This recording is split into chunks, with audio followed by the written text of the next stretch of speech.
আজকের আবহাওয়া সকাল 7টা বেজে 35 মিনিট, তারিখ 16/2/2025। আজকের আবহাওয়া, আজকের দিন রবিবার,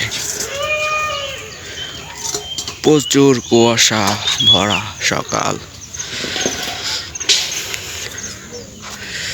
আজকের আবহাওয়া 16 তারিখ 2 মাস 2025।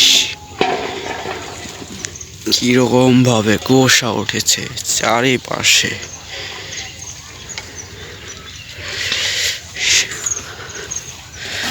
এর আগের বছর এই সময় এই রকম শীত ছিল না। এই বছর এরকম শীত আজও আছে। জানি না এই শীত কবে যাবে। এই শীতের কারণে অনেকেই সিঙ্গেল থেকে মিঙ্গেল হয়ে যাচ্ছে শুধু এই শীতের কারণে।